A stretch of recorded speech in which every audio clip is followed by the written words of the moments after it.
Hello and welcome guys, samahan nyo ako mag-unbox ng panibagong items mula sa Black App. So bago ang lahat, iniimbitahan ko kayo mag-subscribe, mag-like at mag-share para updated kayo sa mga bago nating uploads na paparating. By the way guys, ako nga pala si Josh TV Official at gumagawa ako ng mga contents like unboxing, day in my life and advice. So ito na nga guys, at ina-unbox na natin dyan yung dumating sa atin guys. Wala nang kuskus malungos yan guys. Unbox na kagad natin at para mabilis tayo matapos. So ayan guys, nag-unbox na ako dito. Titingnan natin yung quality nito, kung maganda ba. So far so good naman, napakaganda. Simple lang yung tatak, talagang napakasulit talaga nung binayad ko dito. 200 plus pesos guys. Magkakaroon na ng pamalakasang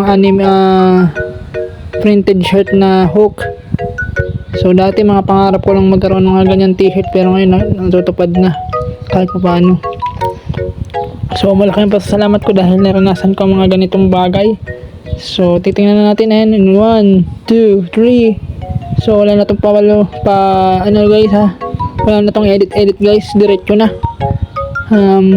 Sali ako matatagalan kapag in-edit ko pa to. Tsaka isa pa, naghang na yung cellphone ko. Mahirap na mawala ng cellphone. So ayan naka-plastic pa yan guys, kaya sulido. 200 plus pesos ang kapal yan. Wala ka nang mabibila na ganyan kamura, tas ganyan kagandang t-shirt guys. Napakaganda at solid na solid yung ibabayad mo. Nasa Yellow Basket ko yan guys. Ayan sulit na sulit tingnan nyo naman, naka bubble wrap pa yan guys. So ito na guys, tingnan nyo naman, solid na solid yung pagkakagawa guys. Talagang dikit na dikit yung tatak nyan, hindi yan basta-basta nabubura guys. 2 beses na ako nito purchase. Yung una ko is kulay black, sunod naman ito guys. Napakaganda naman kasi, kaya paano kang hindi mapapacheck out nyan. Sobrang solido nung pagkakagawa at talagang litaw na litaw yung kulay niya, yung pagkagagawa niya, yung tatak niya. Hindi masasayang yung nyo dito, yung gagastusin nyo. Kaya kung kayo, mahilig kayo sa mga ganito, yan, bili rin kayo guys. Doon sa Yellow Basket, nandun yan. So ayan, tingnan nyo, grabe. Hindi ko pa nga nabubuksan pero tingnan nyo naman, napakaganda naman ng pagka-packaging nyan guys. Sulit na sulit guys. Tingnan nyo, diba? Sulit na sulit. Sulit na sulit ang pagkaka-packaging. Tinatamad ako mag-edit kaya hindi na ako nagpapara-edit ng mga video ngayon. Bihira na. Kaya isa pa, masyado na akong busy. Nakakapagod din pala maging content creator guys, pero wala tayong magagawa. Ito yung ginusto nating landas, kaya panindigan natin to.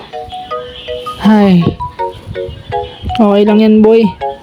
At least na-experience mo, kung hindi ka magtagumpay dito, at least na-experience mo kung paano maging content creator, kung paano gumawa ng video, kung paano mag-promote.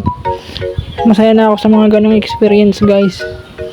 Bahala na si Lord kung saan niya akong patdalahin. Basta ako, gagawin ko lang yung best ko sa lahat ng pagkakataon na ibibigay sa akin ng Panginoon. So ayan na nga guys, nakikita nyo na yung design, napakaganda, solid na solid guys. Mura lang yan guys, nasa 200 plus lang yan. Kung sa mall nyo yung bibilin, mga nasa 600 to 700 yan, pero dun sa Black App guys, magkano lang, 200 plus. So sulit na yan guys para sa 200 plus. Ang ganda, litaw na litaw yung pagkakagawa, yung tatak. Super ganda. So paano guys, hanggang dito na lang tong video na to. Maraming salamat sa panonood ninyo, at huwag mong kakalimutang mag-subscribe, mag-like at mag-share para updated kayo sa mga bago nating uploads na paparating. Maraming salamat po.